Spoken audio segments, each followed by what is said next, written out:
lesson is about range of motion. Hi, I'm Kathy Getrist.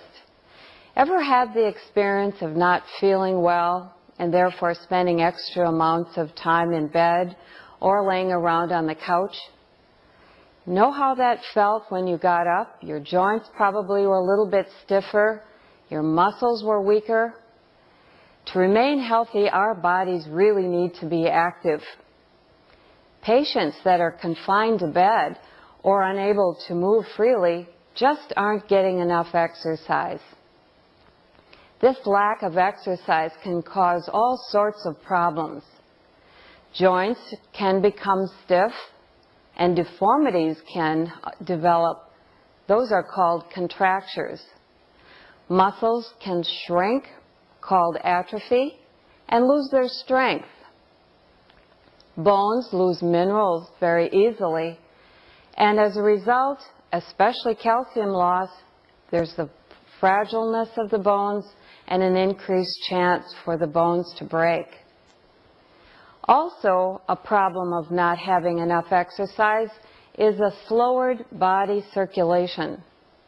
That means there's an increased chance of blood clots forming, particularly in the legs, and other complications.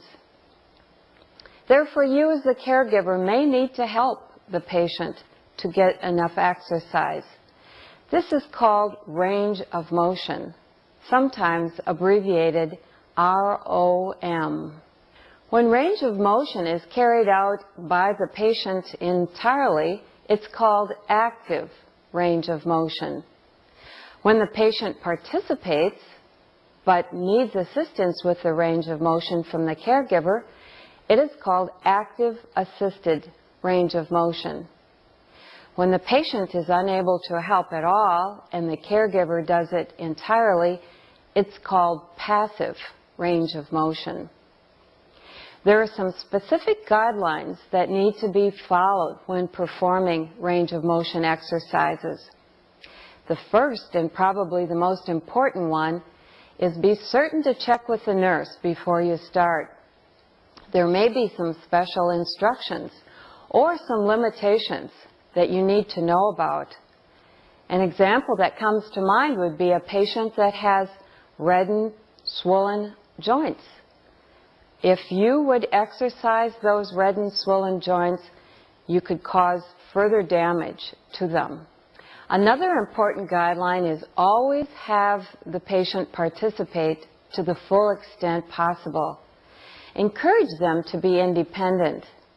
Utilize every opportunity for the patient to get exercise in their daily activities. This can be done by having the patient participate in washing themselves, feeding themselves, dressing themselves, or other activities of daily living. The more patients do for themselves, the greater the chance that they will have a real healthy self-esteem and healthy muscles and joints. The old adage, what you don't use, you lose, applies when we're talking about muscles and joints. Another guideline is start with the patient in good body alignment. Make sure the body is flat, the bed is flat, maybe with just one pillow underneath the head, or they could be sitting upright straight in a chair. The patient should be covered, warm and comfortable to promote muscle relaxation. And be sure only expose the body part that happens to be exercised at a given time. Always follow a logical sequence so that no joint gets missed in doing range of motion. An example would be to start at the shoulders and proceed on down to the toes. Be gentle in your movements. Move the joint slowly and smoothly. No jerky motions. And always remember to support the joint. Never bend or extend the joint to the point of pain. Do not exercise swollen or red joints at any time. Stop the exercise if the patient is complaining of an unusual amount of pain or discomfort. And finally, do a minimum of 3 to 10 repetitions of the range of motion with each joint or as directed by the care plan. There are specific terms that describe the way that joints can be moved. You'll need to know these terms in order to exercise each muscle and joint through its full range. The first one is called flexion. Flexion means to bend a body part. Next is extension. That means to straighten it. The next is called abduction.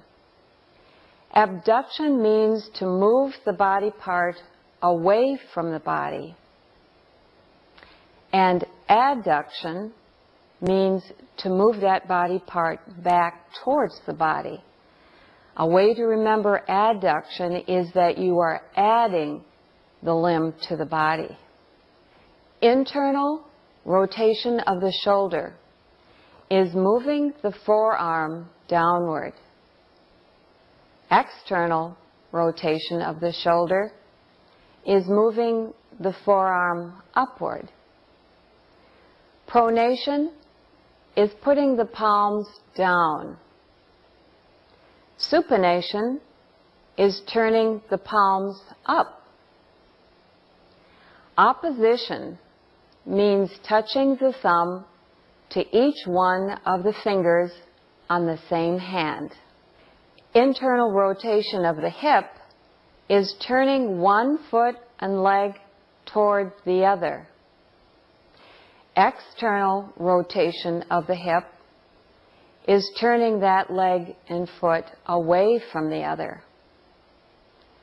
Inversion of the foot means to turn the foot inward. And eversion of the foot means turning the foot away or outward. Dorsiflexion is bending the ankle so that the toes are pointed upward. Plantar flexion is extending the ankle so that the toes are pointed downward. Lots of terms, but very important for you to be able to learn them. Now please watch as range of motion exercises are being demonstrated by one of the caregivers. First thing you want to do is let the person know what you're going to be doing. So Agnes, today we're going to be doing some range of motion with your arms and legs. And if anything bothers you as we go along, you let me know, okay? Okay. Another thing that I'm doing is making sure that I have room to move around so it's safe. Clear things from the floor so I'm not tripping on them, and I have easy access and I'm able to move to the lower extremities and to the upper extremities with the resident here. As far as patient positioning, these are key components here. What you want to do is make sure they're slid up in